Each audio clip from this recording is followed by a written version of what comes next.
साथियों, सत्यार्थ प्रकाश चैनल में आपका स्वागत है। प्यारे बहन भाई, आज हम एक बड़े ही चर्चित विषय पर चर्चा करना चाहते हैं। आज जो एक आपने देखा होगा धीरेन्द्र शास्त्री हैं,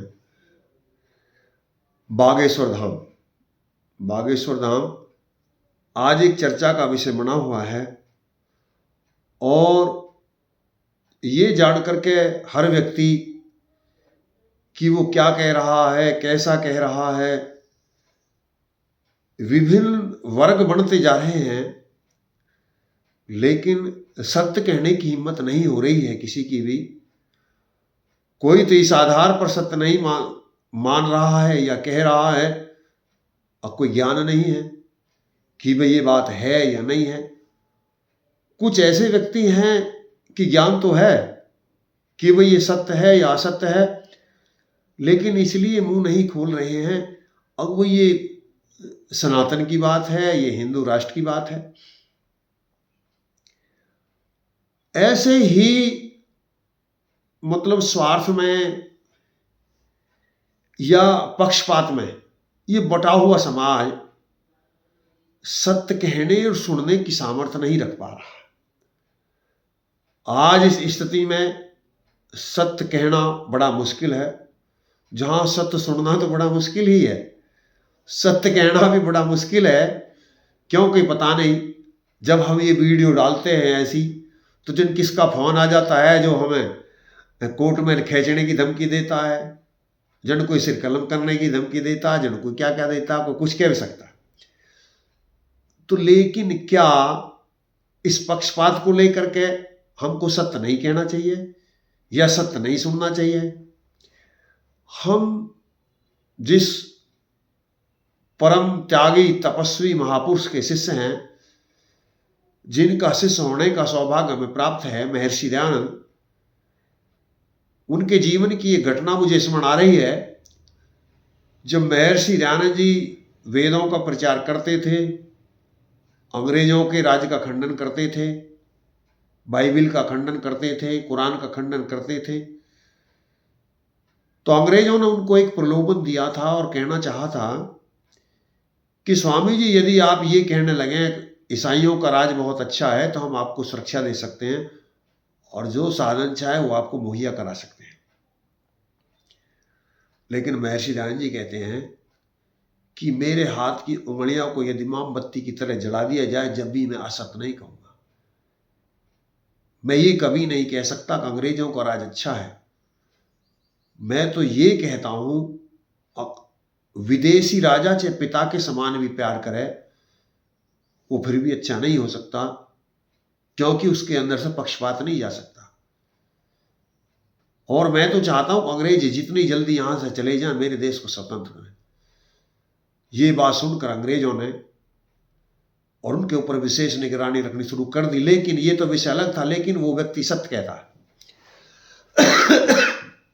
यही अवस्था आज समाज की पुनः आ रही है कि जो व्यक्ति ये जान रहे हैं, देख रहे हैं कि ये क्या है, और जो व्यक्ति एक ढाल बनाते हैं, पहले जो व्यक्ति इसका मंडन कर रहे हैं या जो इस मुहिम को चला रहे हैं, वो एक पहले ढाल बना लेते हैं। और ढाल भी कितने जोर की है, देखो जी, जब और कोई धर्मावलंबी या मतावलंबी या मुसलमान या सिख या ईसाई ऐसे ढोंग पाखंड करते हैं, तो जब तो कोई नहीं कहता, और जब सनातन करता तो जब ढोंग पाखंड कहता।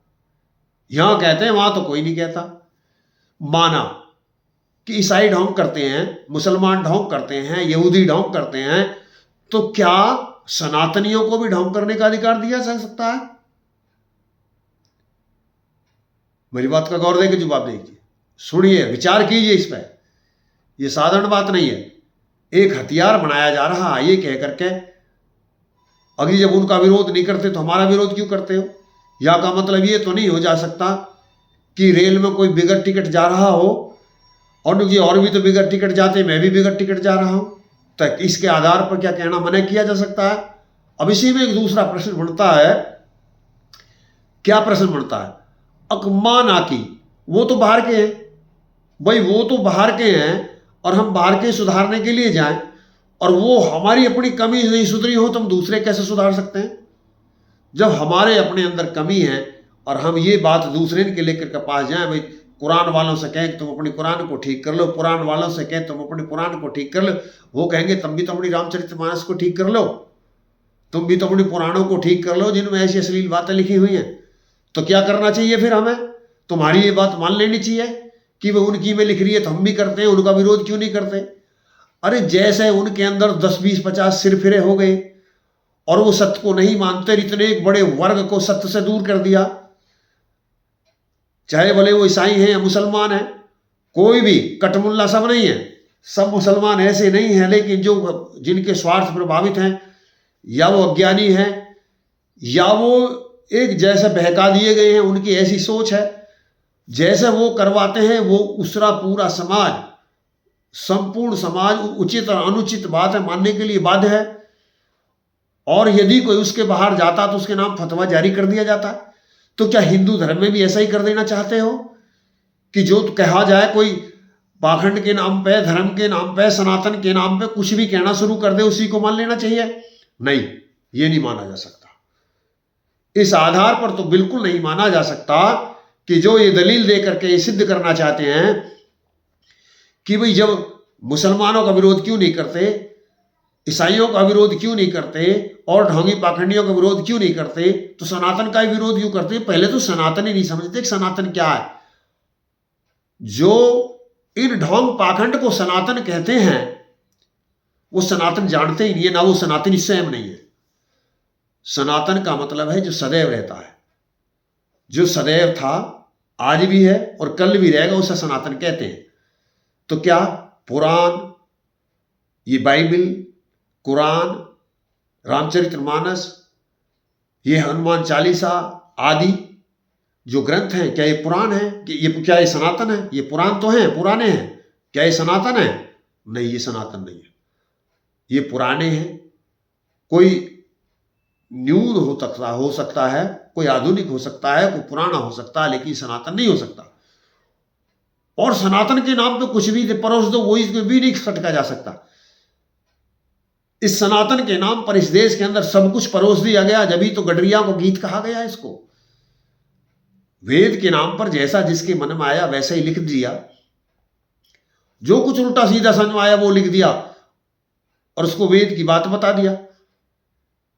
उसी के आधार पर तो जैन धर्म का उदय हुआ, उसी के आधार पर बौद्ध धर्म का उदय हुआ। यदि उस समय में सत्य को सत्य कहा जाता, असत्य को असत्य कहा जाता और सबको सनातन ना कहा जाता, तो ये दुर्दशा हमारे विज्ञान की नहीं होती, भारतवर्ष की नहीं होती। ये दशा इसी आधार पर हुई। साथियों, मैं अब कहना चाहता हूं, आप थोड़ी देर के लिए, जैसे मैंने बताया बागेश्वर धाम के ऊपर देखिए, बागेश्वर धाम जी बताते हैं जो चमत्कार है उनका, जिससे समाज संसार प्रभावित है, जो शुरुआत हुई है वो तो वहां से है। वो किसी का भी नाम बता देते हैं, किसी का रोग बता देते हैं, वो आने की मंशा बता देते हैं और ये बता देने के बाद में वो उपचार कर देते हैं, वो हिंदू राष्ट्र की बात कह देते हैं, वो सनातन की बात कह देते हैं। ये ढाल, 3 ढाल उनकी हैं। एक क्या ढाल है, वो बिना नाम बताए, बिना पूछे नाम बता देते हैं, रोग बता देते हैं, ऐसा मानना है। और दूसरी ढाल क्या है, वो कुछ भी कहें उसे सनातन कह देते हैं। और तीसरी ढाल क्या है, वो हिंदू राष्ट्र की बात कहते हैं। और एक वो बात कहते हैं घर वापसी। अब इनका हम तुलनात्मक अध्ययन करते हैं और विचार करते हैं इन बातों के ऊपर। माना कि उनकी पहली बात को हम मान लेते हैं कि उनको ये बोध है, उन्होंने ये सिद्धि कर ली है, संभव है, हो सकता है कि वो बिना देखे किसी के मन की बात बता देते हैं, किसी का रोग बता देते हैं, किसी का नाम बता देते हैं। माना कि ये पता लग गया कि वो ये सब बता सकते हैं, लेकिन इस बात के सिद्ध हो जाने से उनकी सब बातों को सिद्ध कैसे कर लिया जा सकता है? थोड़ी देर के लिए सोचिए। माना कि आप रोगी हैं या कोई भी रोगी है, रो जाता है और उसको ये पता नहीं कि मेरे टीबी है या नहीं है, और वो 100-125 या 150 रुपया का एक्सरा कराता और एक्सरा उसका ये बता देता कि टीवी है। अब एक्सरा ने उसको टीवी बता दी। उस एक्सरा मशीन का निर्माण किसने किया था? मनुष्य ने किया था। और वो भी बता रही है कि टीवी है। कैंसर बता देगी, टीवी बता देगी, कोई भी आपके एड्स हो, कोई भी रोग हो, आपकी जांच बता देंगे। तो जांच बता देने से सिद्धि नहीं हुई। जांच हुई, लेकिन रोग अलग चीज है। मशीन ने बता दिया लेकिन उसका उपचार तो नहीं किया। लेकिन हमको ये जान करके जैसे हम एक्सरा की मशीन को ये समझो रहे इसने टीवी बता दी है तो हमें ठीक भी कर देगी, तो यही दशा बिल्कुल हम वहां सोच रहे हैं। माना कि उसने ये आपका नाम बता दिया, आपको जो रोग था वो बता दिया कि भाई क्या है, वो रोग वो बता रहा है जो आपको भी पता है। कोई ऐसी चीज नहीं बता रहा जिसको आपको पता नहीं। आप हाँ कहते हैं, आप हाँ कहते हैं कि यही है, तो जो आपके मन में विचार होते हैं उनसे जान लेता है और आप उसको हाँ कहते हैं। चलो मैं इस विषय में इतना कहूंगा, माना कि ये उसके पास में सिद्धि है और इन सिद्धि के आधार पर वो ये काम कर रहा है। लेकिन अब जो दूसरी बात आती है कि वो इसके आधार पर जितना भी सनातन बता करके, अकी सनातन की व्याख्या है और सनातन की व्याख्या बता करके रामचरित्र मानस को सत्य सिद्ध करना चाहता है। सुनिए दुनिया के लोगों,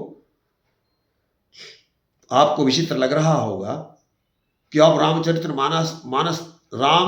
मानस के ऊपर प्रश्न उठा रहे हैं, हनुमान चालीसा के ऊपर प्रश्न उठा रहे हैं। देखो, जो रामचरित्र मानस लिखी गई थी वो लिखने वाला एक मनुष्य था और मनुष्य अपने में कभी सर्वज्ञ नहीं हो सकता। वो अल्पज्ञ होता है, उससे कुछ कमी हो सकती है और वो अपने विचारों से लिखता है। ऐसे ही संभव है कि जो रामचरित्र मानस लिखी गई वो उसका एक राइटर जो लिखने वाला था उसको सनातन, भगवान या वैदिक धर्मी नहीं माना जा सकता। अब थोड़ी देर के लिए मैं आपसे ये प्रश्न पूछना चाहूंगा या उन सब अनुयायियों से मैं पूछना चाहूंगा, अगर जो इनको सनातन सिद्ध कर देना चाहते हैं, जो इनको सनातन सिद्ध कर देना चाहते हैं, तो उन पंक्तियों का अर्थ वो कैसे करेंगे जिस पंक्ति में ये कही गई है कि शूद्र ने पूजहु वेद प्रेमीना और विप्रहु पूजे सकल गुणहीना।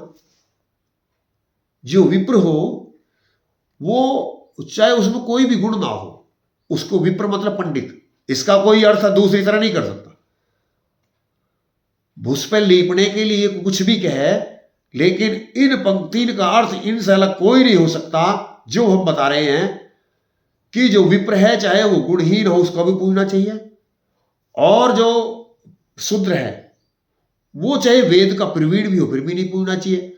तो ये बिल्कुल मूर्खतापूर्ण पते की बात है।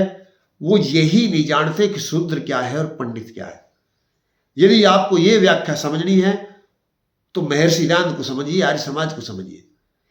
एक बाप के 4 बेटे हैं और उन चारों बेटे में एक ही बाप के जन्मे हुए, ये माँ भी एक है बाप भी एक है, एक ही माँ बाप के जन्मे हुए 4 बेटे हैं। और उन चारों बेटों में जो विद्वान है, जो पढ़ा लिखा बहुत ज्यादा होशियार है, कोई डीएम बनता है, कोई डॉक्टर बनता है, कोई एक इंजीनियर बनता है, एक अच्छा कुशल राजनेता बनता है, तो वो क्या है? वो पंडित है। और उसी परिवार में उसी माता पिता का जन्म हुआ एक पुत्र शरीर से बहुत बलिष्ठ है, कद 7 फुट है और शरीर से हाष्ट पुष्ट बिल्कुल योग है, वीर है, पराक्रमी है, योद्धा, तो वो क्या? क्षत्रिय है। बाप माता एक ही है, अलग नहीं। और उन्हीं माता पिता का एक पुत्र यदि वाणिज्य में निपुण है, व्यापार में निपुण है, पशुपालन में निपुण है, कृषि में निपुण है, तो वो क्या है? वो व्यवसायी है। लेकिन उन्हीं माता पिता का एक पुत्र ना तो वो विद्या में माहिर है, ना वो व्यापार में माहिर है, और ना उसके पास में शारीरिक बल है, तो वो क्या है? शूद्र। यानी ये योग्यता के आधार पर है, जन्म के आधार पर नहीं है, ये कर्म के आधार पर है। जो वेद प्रवीणा होगा, जो वेद प्रवीण होगा वो शूद्र कैसे रह सकता है? और जो सकल गुणहीन हो वो विप्र कैसे हो सकता है? विप्र का माधव पंडित है। तो यहां तो बिल्कुल जन्म से आधारित है। और क्या इस सत्यता को नकारा जाएगा? नहीं, इसके आधार पर हमारे देश में जुल्म हुए हैं, उन बातों को नहीं नकारा जा सकता। यहां पर केवल पंडितों को पढ़ने का अधिकार था और को पढ़ाया नहीं जाता था। पूरा देश विद्या से अलग कर दिया गया था एक वर्ग के बाद। क्यों था ऐसा? आपको इस बात पर संशय हो सकता है तो एकलव्य को क्यों नहीं पढ़ाया गया था? जब वहां पर कर्ण पढ़ने गया था शूद्र बन करके, तो उसकी से शिक्षा क्यों नहीं दी गई थी? उसको अभिशाप क्यों दे दिया गया था? इन बातों से नकार सकते हो क्या? और यदि ये सब सही नहीं है तो ये भी सही कैसे हो सकती है, जिनके आधार पर ये सही करना चाहते हैं?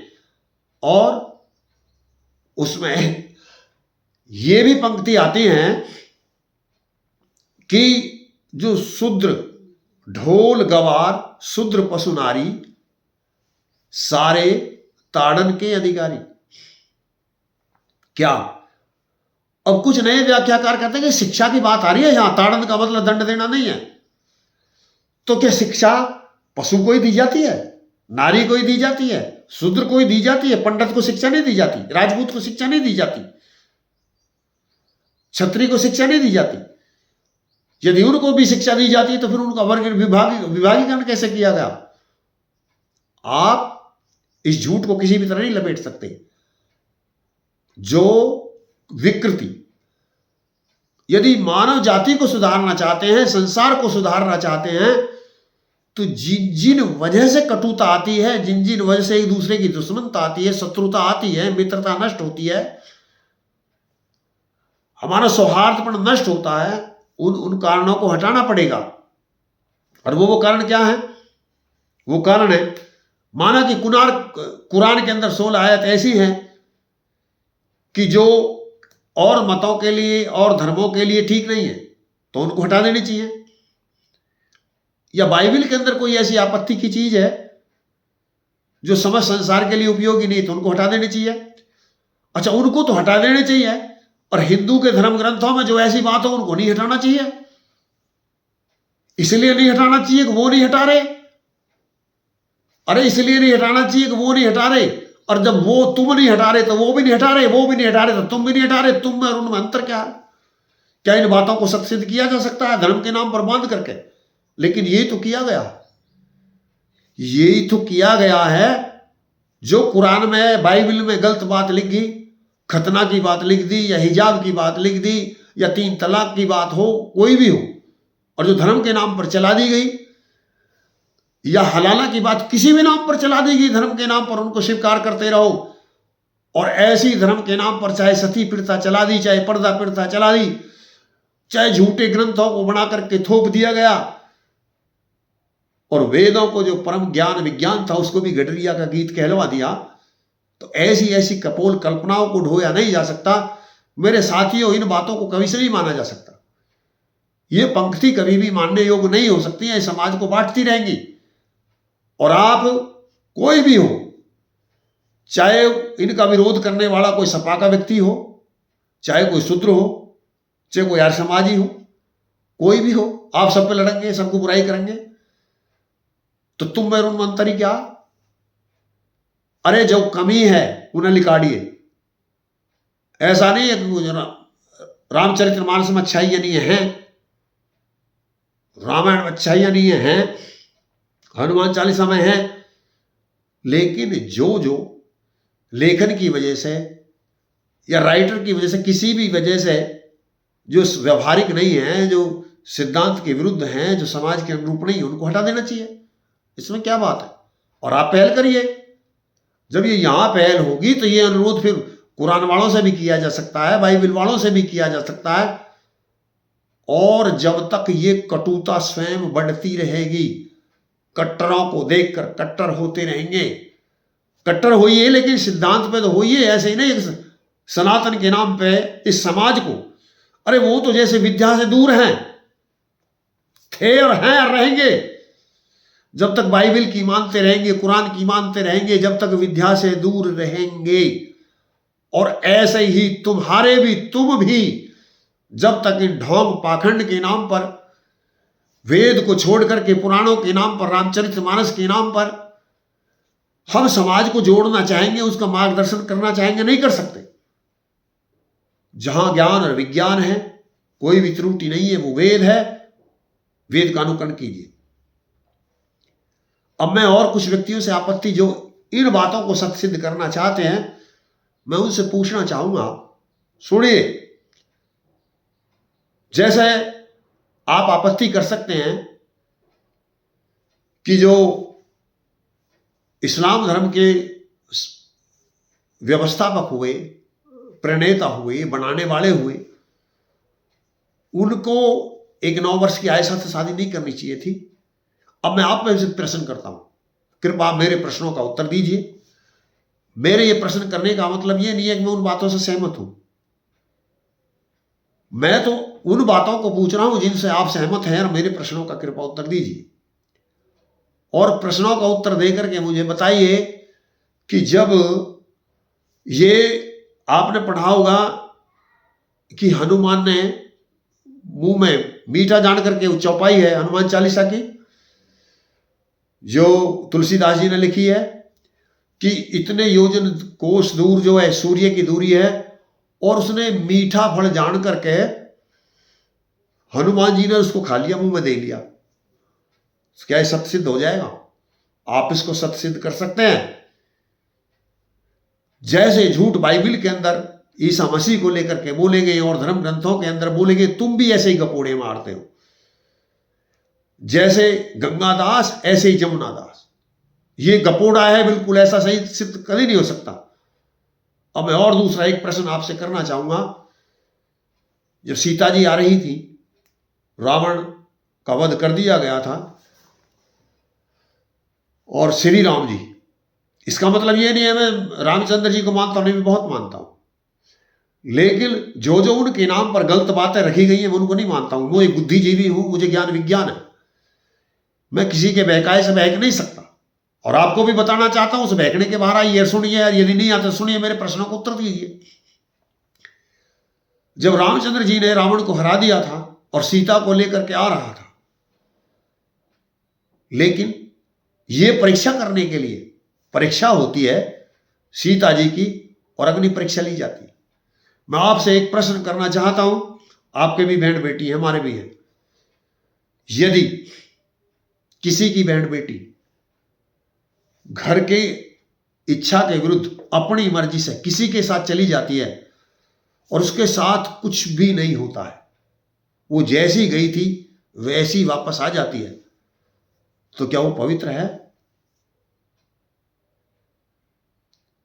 और एक ऐसी बहन बेटी है कि वो डकैत घर पर आते हैं, आतताई घर पर आते हैं, आतंकवादी घर पर आते हैं, और जबरदस्ती उसे उठाकर के ले जाते हैं।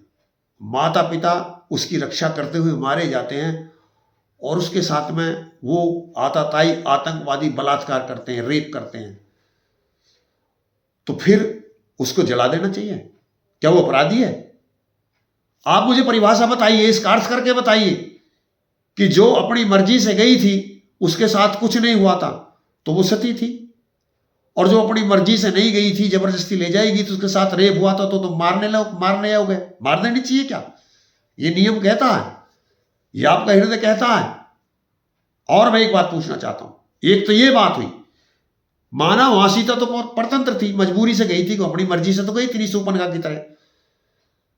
सूपनखा अपनी मर्जी से आई थी, उसकी नाक काट ली गई थी सूपनखा की। सूपनखा अपराधी थी, वो बलात् नहीं लाई गई थी, वो बलात् नहीं लाई गई थी, उसके साथ कुछ नहीं हुआ था, लेकिन वो फिर भी अपराधी थी और अक्षम थी। लेकिन सीता जी अपनी मर्जी से नहीं गई थी, और उसके साथ में कुछ भी होता हो, जब भी त्याज नहीं थी, जब भी अनुकरणीय थी, ये धर्म कहता है। अब एक तो ये विश्लेषण हुआ, मैं दूसरा विश्लेषण और पूछना चाहता हूं आपसे कि रामचंद्र जी ने सीता का अग्नि परीक्षा की, और अग्नि परीक्षा में सीता जी अग्नि नहीं जलाई, क्यों? आप भी मानते हैं, समला संसार मानता जानता, कहते हैं कि अग्नि ने इसलिए नहीं जलाया था कि सीता जी का सतीत्व तो रावण नष्ट नहीं कर पाया था। यही मानते हैं ना कि अग्नि ने इसलिए सीता को नहीं जलाया था कि सीता रावण के वहां रहते हुए भी अपने सतीत्व की रक्षा कर गई थी और वो रावण उसका सतीत्व नष्ट नहीं कर पाया था। माना कि ये बात सत्य है, तो आज आप 2 वर्ष की, 1 वर्ष की, 3 वर्ष की कन्या देखते हैं और वो कहीं अग्नि लग जाती है, वो तो जल जाती है। क्यों जल जाती है? जब अग्नि ऐसी लड़की को, ऐसी स्त्री को जलाती नहीं है जो जिसका सतीत्व नष्ट नहीं हुआ हो, तो 1 वर्ष की कन्या क्यों जल जाती? और मैं एक प्रश्न करना चाहता हूं, अग्नि ने सीता को इसलिए नहीं जलाया था कि उसका सतीत्व नष्ट नहीं हुआ था। वो तो रावण के वहां घर पर रही थी, लंका में रही थी, लेकिन यहां तो रानी पद्मावती अलाउद्दीन खिलजी को शीशे में देखी थी। वो तो साथ बैठा कर ले गया था, उन्हें हाथ में पकड़ के ले गया था, रथ में बैठा कर ले गया था, और वहां तो अलाउद्दीन खिलजी ने शीशे में देखी थी पद्मावती, और वो 14,000 अग्नि ने जला दी थी। तो क्या उनका सतीत्व तो ठीक नहीं था? दोगे मेरे प्रश्न का जवाब? ये किस आधार पर आप इन बातों को सही कर सकते हैं? क्या आप इस बात को भी सही सिद्ध कर सकते हैं कि जब हनुमान जाकर के समुद्र में कूदा था, उसके पसीने से जो मकरध्वज मछली के पैदा हो गया था? हो सकता है ऐसा? अरे तो जैसे लक्कड़नाथ ऐसे ही मच्छंद्रनाथ। मेरे प्यारे साथियों, इन आधार पर इन ग्रंथों को, जो वेद विरुद्ध ग्रंथ हैं, जो मानवता के विरुद्ध ग्रंथ हैं, इनको सत्य सिद्ध कर करके आप क्या सिद्ध करना चाहते हो? सनातन को बदनाम करना चाहते हो। अपने स्वार्थ में कोई कितना ही बड़ा नेता हो सकता है, कितना ही बड़ा कोई व्यवसायी हो सकता है, इनका समर्थन कर सकता है, लेकिन इनका समर्थन इसलिए नहीं कर रहा कि ये सत्य हैं, इसलिए कर रहा है कि उसकी मजबूरी है। जैसे चद्दर चढ़ाना कोई शौक नहीं है, आवश्यक नहीं है, लेकिन मजबूरी है। कुछ इसे मूर्खता में चढ़ाते हैं, कुछ अज्ञानतावश चढ़ाते हैं, कुछ विवश होकर के चढ़ाते हैं, वो जानते हैं कि इसमें कुछ नहीं है। तो यही अवस्था यहां पर है। तो मैं सब साथियों से एक अनुरोध करूंगा कि धर्म के नाम पर, सनातन के नाम पर इन झूठे गपोड़ों को, अपने पाखंडों को, अपनी पोप लीलाओं को मत घड़िए और सब चीज को सनातन मत बताइए। सब चीज सनातन नहीं हो सकती, केवल वेद ही सनातन है। कहीं ऐसी फौज नहीं है, कहीं ऐसी फौज नहीं है कि जैसे आप देखो कि बागेश्वर धाम के उसमें कि आओ सेना इसको पीटो, और वहां स्त्री बिलकती हैं, पीटती हैं, सब ड्रामा होता है। अरे क्या आप इन चौपाइयों पर भी विश्वास करोगे जिनको बार बार वो बागेश्वर धाम वाले कहते हैं और जो हनुमान का नाम कहावे, भूत पिशाच निकट नहीं आवे? ये चौपाई वो निरंतर बोलते रहे। तो मैं प्रश्न करना चाहता हूं इसी विषय पर, यदि ये बात सही है और जब जब ये हनुमान का नाम चौपाई में बोल दिया जाता है तो भूत पिशाच निकट नहीं आते हैं, तो फिर स्वयं बागेश्वर धाम वाले के रखवाड़ के लिए पुलिस क्यों रहती है? नहीं बात समझ में आई? चलो भूत निकट नहीं आएगा, पिशाच, भूत मरे को कह सकते हैं, मरे को कह सकते हैं, लेकिन पिशाच तो जिंदे को कहते हैं। जो अपने स्वार्थ के लिए दूसरे का नाश कर सकते हैं उनको पिशाच कहते हैं, और मरे इनको नहीं कहते, जिंदे को कहते हैं। भूत भले ही मरे को कहते हैं या नहीं है ये प्रश्न नहीं है। अब यहां प्रश्न ये है कि पिशाच तो हैं, और एक वर्ग विशेष मुसलमान मुख्य रूप से उनकी घर वापसी के ऊपर जो ये उन्हें मार देना चाहते हैं। मैं ये नहीं कह रहा हूं कि उसको पुलिस हटा देनी चाहिए, ध्यान रहे, और ना मैं ये कह रहा हूं कि मुसलमानों को उसको मार देना चाहिए, ना मैं ये कह रहा हूं कि उसको अपनी सुरक्षा के प्रति लापरवाह हो जाना चाहिए। लेकिन मैं कहना ये चाह रहा हूं कि यदि ये पंक्ति सही है, पिशाच निकट नहीं आएगा, तो फिर इसे ही बोल दे, हनुमान का नाम ही कह दे, जब कोई पिशाच मारने को आएगा तो भाग जाएगा। क्यों नहीं बोल देता? और यही पंक्ति ठीक है, इसको राज व्यवस्था भी मानती है तो ये मंत्र उनको दे दिया जाए जो जहां आतंकवादी आते हैं, सेना पाते हैं, आकर के वो मार जाते हैं, वो भी ये बोलते हैं पिशाच निकट नहीं आएगा, लेकिन वहां पिशाच निकट आते हैं, लूट ले जाते हैं, मारते हैं, आत्महत्या करवाते हैं, बम छोड़ देते हैं। तो मेरे साथियों, बुद्धिपूर्वक इस बात को नहीं स्वीकार किया जा सकता। अब मुसलमान पाखंड कर रहे हैं, ईसाई पाखंड कर रहे हैं और दूसरे लोग पाखंड कर रहे हैं, तो सनातन में भी पाखंड स्वीकार कर लेना चाहिए। हम इस आधार पर कभी स्वीकार नहीं कर सकते कि वो पाखंड कर रहे हैं तो हम भी पाखंड करें। हाँ, जो आप ये कहते हैं कि उन्हें रोक लो, जब हम अपने नहीं रोक सकते तो उन्हें क्यों रोक लें? जब हमारा जो शीशे के मकान में बैठा हो वो दूसरे के मकान पे पत्थर कैसे मार सकता है? हम जब खुद गलत हो, हम खुद कमी हो, तो हम दूसरे की कमी सुधारने की बात कैसे कह सकते हैं? हम जब सुधार कर सकते हैं, हम पहले अपने गिरवान में झांकें, अपनी कमियों को दूर करें। और दुनिया के लोगों में तुमको बता देना चाहता हूं, यदि तुम सत्य के रास्ते पर चलना चाहते हो तो सत्य का रास्ता केवल एक है, वेद। कुरान सत्य का रास्ता नहीं है, बाइबल सत्य का रास्ता नहीं है, और ये पुराने सत्य का रास्ता नहीं है, हनुमान चालीसा सत्य का रास्ता नहीं है, रामचरितमानस सत्य का रास्ता नहीं है। सत्य का हमारा रास्ता केवल वेद है, उसी का अनुकरण कीजिए, उसी में मानव मात्र का कल्याण है। ऐसा नहीं है हिंदू अलग हैं, मुसलमान अलग हैं, सिख अलग हैं, ईसाई अलग हैं, हम सब भाई भाई हैं। हम सबका बनाने वाला एक परमात्मा है, लेकिन हमने अज्ञानतावश कोई कुरान में बट गया, कोई बाइबल में बट गया, कोई रामचरितमानस में बट गया, कोई हनुमान चालीसा में बट गया, कोई बौद्ध में बट गया, कोई जैन में बट गया। अब सोच है कि मानव नहीं रहे, कोई हिंदू है, कोई मुसलमान है, कोई सिख है, कोई ईसाई है, मानव नहीं है। और जब तक कल्याण नहीं हो सकता, जब तक हम मानव नहीं होंगे। मैं संसार के लोगों आपसे अपील करता हूं, मैं बुद्धिजीवी आपसे अपील करता हूं कि आप यदि वाकई में निष्पक्ष होकर मेरी बातों पर विचार करेंगे तो जरूर आप विवश होंगे सत्य को ग्रहण करने में। और यदि किसी भी व्यक्ति को मेरी कही गई बात में भावनात्मक दुख पहुंचे तो देखो, उसके लिए मेरी मजबूरी है, मैं कुछ कर नहीं सकता। जो केवल भावना लिए बैठा है, हाँ, धर्म के आधार पर, सिद्धांत के आधार पर, तर्क के आधार पर किसी भी व्यक्ति को दुख नहीं हो सकता, ऐसा मेरा विश्वास है। और किसी को मेरी कही गई बात पर आपत्ति है तो मैं हर बात का जवाब देने को तैयार हूं, और मुझसे कोई भी डिबेट भी कर सकता है, कोई शास्त्रार्थ भी कर सकता है, जैसे जिसका जी करे वैसे मैं तैयार हूं। लेकिन मैं इस बात के लिए तैयार नहीं हूं कि जैसे एक बहुत बड़े वर्ग को धर्म के नाम पर पहले मूर्ख बना दिया गया, अब पुनः धर्म के नाम पर वही मूर्ख बना दिया जाए। और जो ज्ञान विज्ञान का आधार वेद है, उसको केवल कपोल कल्पित ग्रंथों के द्वारा, झूठे मूठे ग्रंथों के द्वारा सनातन कह करके सिद्ध कर दिया जाए, ये हमको कभी भी पसंद नहीं हो सकता, कभी भी स्वीकार नहीं हो सकता। हम इसको स्वीकार नहीं करेंगे और हम उम्मीद करेंगे सभी बुद्धिजीवियों से कि वो ऐसी किसी भी बात को स्वीकार ना करें। इन्हीं बातों के साथ मैं अपनी वाणी को विराम देना चाहूंगा। ओम शांति।